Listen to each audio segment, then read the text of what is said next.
បងស្រីម្នាក់ធ្វើដំណើរនៅតាមផ្លូវគាត់ក៏បានឃើញសត្វកង់គូរូមួយក្បាលបានស្លាប់ភ្លាមនោះដែរគាត់ក៏បានទាញសត្វកង់គូរូនោះមកគៀនហើយគាត់ក៏បានឃើញអ្វីមួយយ៉ាងនៅក្នុងពោះរបស់វាមិនចាំយូរគាត់ក៏បានទាញចេញមើលតាមពិតទៅវាគឺជាដៃរបស់កូនកង់គូរូដែលវាស្ថិតនៅក្នុងថ្នាក់ពោះរបស់មេវាហើយសភាពរបស់វានោះគឺទើបតែកើតនោះទេពិតជាសំណាងណាស់ដែលមិនប៉ះពាល់ដល់អាយុជីវិតរបស់វាភ្លាមនោះដែរបងស្រីក៏បានសម្រេចចិត្តយកវាទៅផ្ទះហើយនឹងជួយសង្គ្រោះវាហើយគាត់ក៏បានជូនដំណឹងអំពីមេរបស់វាទៅកាន់ប៉ូលីសផងដែរ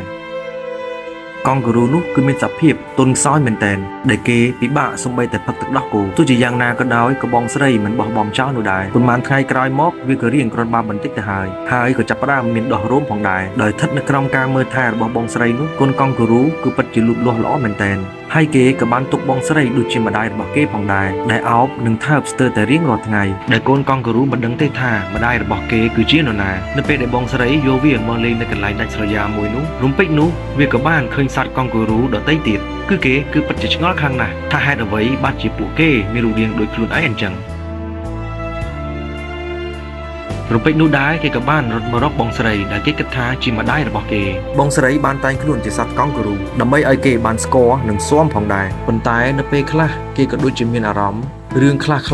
ឬក៏កន្លែងដែលគេធ្លាប់បាននៅប្រហែលមកពីធម្មជាតិរបស់គេឬក៏ជាសារជាតិរបស់សត្វកង់គូរូកន្លែងដែលគេបានរស់នៅនោះគឺមិនមែនសម្រាប់ខ្លួនគេនោះទេប៉ុន្តែទោះជាយ៉ាងណាក៏ដោយក៏គាត់ត្រូវតែដោះលែងគេទៅក្នុងព្រៃវិញនោះដែរដើម្បីឲ្យគេបានរស់នៅតាមបែបធម្មជាតិរបស់គេនោះវិញកូនកង់គូរូនោះបានដើរចាក់ចេញឆ្ងាយពីបងស្រីកាន់តែឆ្ងាយទៅហើយប៉ុន្តែរឿងដែលមិនអាចស្មានដល់នោះនៅរសៀលថ្ងៃមួយនៃកន្លះឆ្នាំក្រោយវាផ្ទះរបស់បងស្រីនោះត្រូវបានគេគូសតាមពិតទៅគឺជាកូនកង់គូរូដែលគាត់បានប្រឡែងកាលពីកន្លះឆ្នាំមុនគឺវាបានត្រឡប់មកវិញហើយមិនបង្អង់យូរវាក៏បានរត់ឡើងទៅជាន់លើមើលទៅវាមានការនឹកបងស្រីជាខ្លាំងណាស់ហើយនៅក្នុងថង់ពោះរបស់គេនោះក៏មានកូនសត្វកង់គូរូមួយទៀតពិតជាមិនគួរឲ្យជឿនោះទេហើយរឿងដែលមិនគួរឲ្យជឿទៀតនោះក៏មានសត្វកង់គូរូមួយក្រុមជាច្រើនក្បាលនៅមុខផ្ទះរបស់គាត់គឺគាត់មានអារម្មណ៍ថាភ្ញាក់ផ្អើលជាខ្លាំងដោយមិនបង្អង់យូរនោះគាត់ក៏បានយកចំណីមកឲ្យពួកវាស៊ីមើលទៅពួកវាគឺពិតជាចេះខ្លាំងណាស់បងស្រីបានប្រម៉ែប្រមូលមិនមែនត្រឹមតែចំណីនោះទេគឺវា